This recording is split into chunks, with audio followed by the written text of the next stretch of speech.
नमस्ते। वसुदेव सुतं देवं कंसचानूरमर्दनं देवकी परमानन्दं कृष्णं वन्दे जगद्गुरुं। कृष्णे वन्दं जगद्गुरुम्।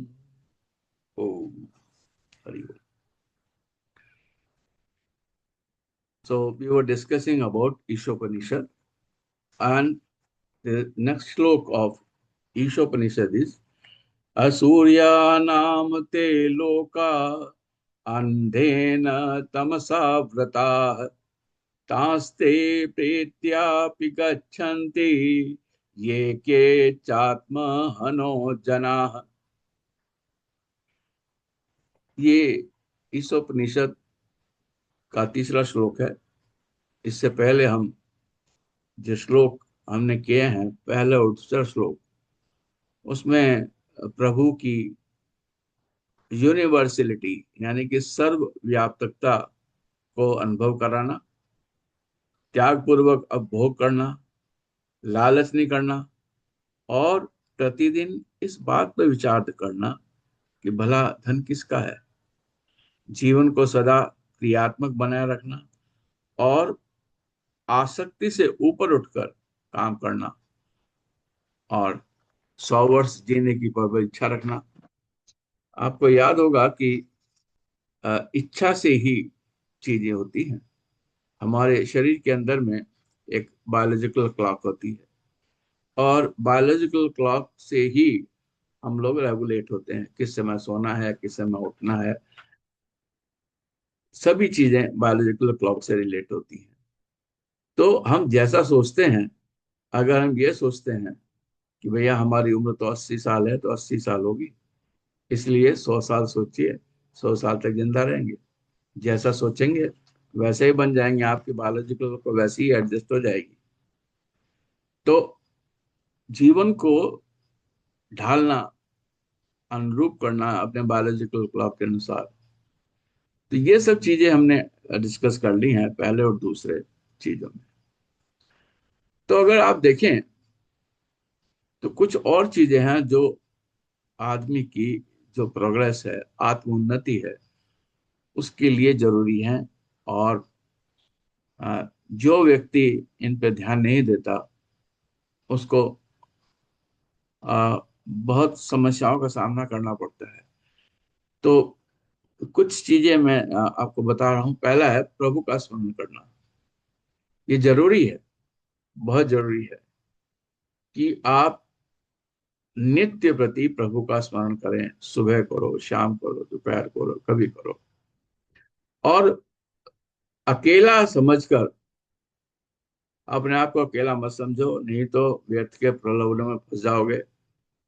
और अगर आपके जीवन का उद्देश्य भोग ही रह गया, तो आप भोगों में फंसे रहेंगे, प्राणों में फंसे रहोगे। प्राण जीवन सब में भोग भोग रमाएंगे, और भोग से आप जो है एक असुर बन जाएंगे।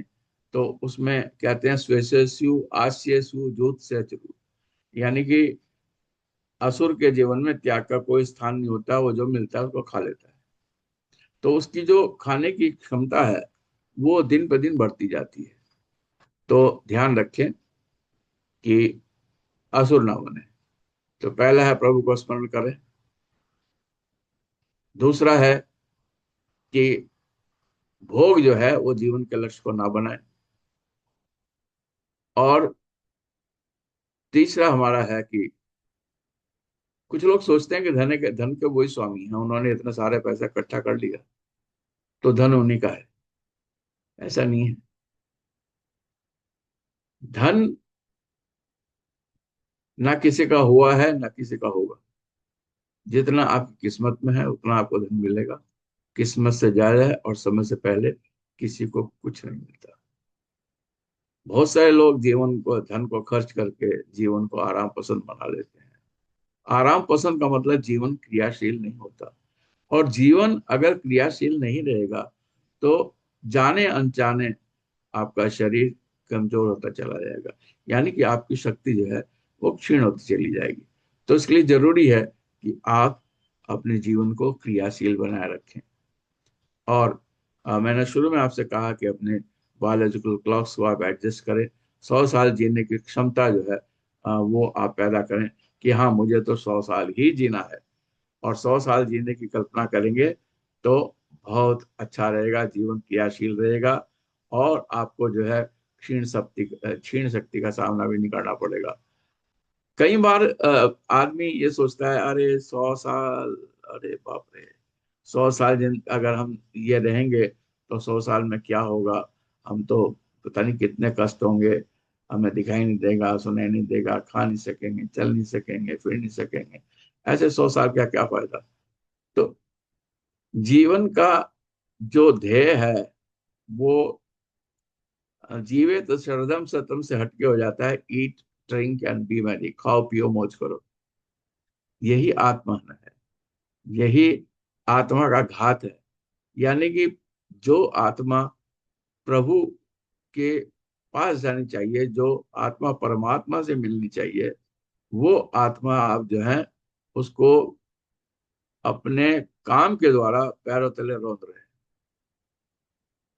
आप आत्महन कर रहे हैं। आत्महन कहते हैं जो अ, इस शरीर से जाने के बाद भी उन लोगों की ओर जाते हैं जो आसुरी लोगों के लिए हितकर होते हैं। तो आप जो है अपने आप को पहचानो और eat drink and B Mary से हट के जीवन के संघर्ष को अपनाओ। अगला है कि ये केच आत्महन हो जाना। आत्महन एक शब्द का प्रयोग किया गया है। आत्महन का मतलब ये होता है कि जो लोग इस शरीर से प्रयाण करने के बाद भी उन लोगों की ओर जाते हैं जो आसुरी लोगों के लिए हितकर है, तो वे लोग असुरिया नाम असुर, असुरिया मतलब जो असुरों के लिए हितकारी है। लोग कहते हैं कि असुर जो है वो अंधकार है, तो अंधकार असुरों के लिए अच्छा होता है।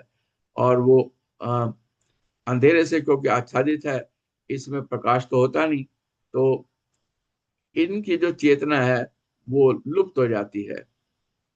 और यही योनियां असुरी हैं। और केवल प्राण पोषण में रत लोगों के लिए ये भोग योनियां ही उपयुक्त है।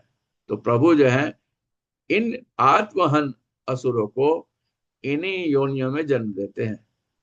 ऐसा कहा जाता है कि वो जिंदगी भर भोग भोगने में रत रहते हैं। उनका कोई कर्तव्य नहीं होता, कोई सोच विचार नहीं करते, क्योंकि उन्हें तो भोग ही भोगना है। तो वो अज्ञान में रहते हैं, उनमें ज्ञान का अभाव होता है। कर्तव्य नहीं है तो विवेक भी नहीं है, विवेक भी नहीं है तो संस्कार भी नहीं है। और ये जो है लगातार इसमें रहते चले जाते हैं। तो हम जो है आत्म उन्नति के मार्ग पर चलें, आत्महन बनकर असुरी लोकों में जन्म के भागी ना बने। तो ये जो श्लोक है हमारा, ये श्लोक कहता है कि आत्म उन्नति के मार्ग पर डटे रहे। अब ये तो श्लोक और उसका मतलब हो गया। अब एक चीज इसमें और है जो हमने शुरू में आपसे कहा था कि हम जो भी श्लोक लेते हैं उसमें विवेचना करेंगे तीन लोगों की। एक शंकराचार्य हैं, उनकी करेंगे। और साथ में फिर अरविंद, महर्षि अरविंद की करेंगे। और हमारे पास किताब है जिससे हम पढ़ रहे हैं, वो है गीता प्रेस गोरखपुर की। तो उसके बारे में भी कुछ अ, करेंगे। तो इन तीनों का विचार क्या है, ये क्या सोचते हैं इस श्लोक के बारे में। तो पहले मैं लूंगा गीता प्रेस के बारे में ले लेते हैं। गीता प्रेस पहली किताब है जो हम पढ़ रहे हैं, वो क्या सोचती है। तो गीता प्रेस क्या है कि this if you see the Gita press, it is more or less a religious book. So they say that certain people are having some asur qualities, and they remain trapped in the cycle of birth and death, and they suffer the consequence of their action. आने जाने के चक्र में फंसे रहते हैं। आना है जाना है, आना है जाना है। और हर आने जाने के बीच में जो समय भगवान के लिए देना चाहिए, जो समय आत्म विश्लेषण के लिए देना चाहिए, वो समय देते हैं आसुरिक क्वालिटीज के लिए, यानी कि eat drink and B Mary. तो एक गीता प्रेस ये कहती है। दूसरा कहती है कि गीता प्रेस कहती है कि अ, अपने रीडर्स को कहती है कि जो cultivate virtues that lead to higher status of existence and ultimately to liberation then life of rebirth। आना जाना ही सब कुछ नहीं है। आपको आपकी आत्मा को परमात्मा से मिले, रिबर्थ का चक्कर ही खत्म हो जाए। अगर आप ज्ञान को उस सीमा तक ले जाते हैं, भगवान की नित्य प्रति ध्यान करते हैं, पूजा करते हैं, समझने की कोशिश करते हैं कि आप किस लिए आए हैं। एक बहुत अच्छी पंक्ति थी कि नर हो ना निराश करो मन को, कुछ काम करो कुछ काम करो। और इसी बहुत अच्छी कविता है, पढ़िएगा कभी आपको मौका मिले तो। ये जन्म हुआ किस अर्थ हो, समझो जिसमें ये व्यर्थ ना हो। नर हो ना निराश करो मन को, कुछ काम करो कुछ काम करो। So if you, I mean, see this poem, it is showing that what is the meaning of your birth. So Gita Press दूसरा ये भी बताती है कि आप ऐसे वर्च्यूज, ऐसे वैल्यूज, ऐसे पैदा करो जिससे कि आप जो है जन्म मरण के चक्कर से छुट जाए। अब आते हैं महर्षि अरविंद। महर्षि अरविंद बहुत जबरदस्त, बहुत बढ़िया फिलोसफर रहे हैं। And he refers this Asuryas. The Asuryas are sunless world and blind gloom. So they say that evolution in states of blind after death, resulting from ignorant interference with the right manifestation of one in multiplicity. That is, he see that the world is a cyclic moment of divine consciousness in space and time, and everybody has to undergo through this cyclic moment of divine consciousness. So till now we have described two, Gita Press and Arvindo, and both are on one thing, they are very common, that ignorance of the true self leads to a lower state of existence. That is, if you are not recognizing yourself, then you are going to lower state of existence. So identify yourself. It is very important. कहते हैं, हमारे यहाँ कहते हैं कि अपने आप को पहचानो, आत्मा को पहचानो, आप क्या हो उसको पहचानो। वो बहुत जरूरी है। अपने आप को पहचानोगे तभी काम बनेगा। तो शंकराचार्य इस बारे में क्या कहते हैं? शंकराचार्य से knowledge of Atma is this layer of the self, because they draw a veil of ignorance over it. That is, it is, if you don't know the Atma, then a veil of ignorance will be there. You cannot identify yourself then.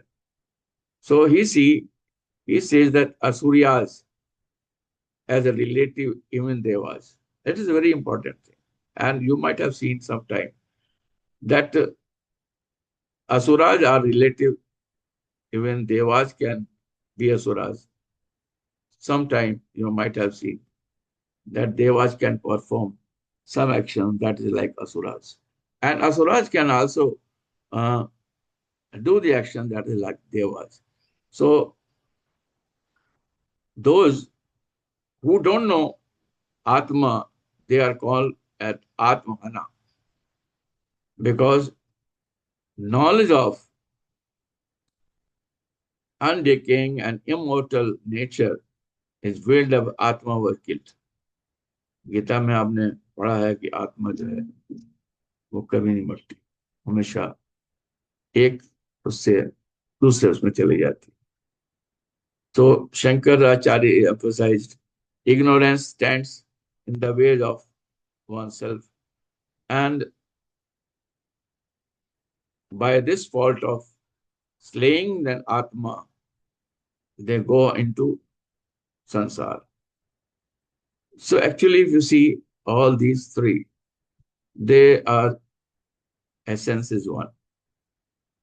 And Shankaracharya has said that's very interesting, and you might have seen that sometime जो हमारे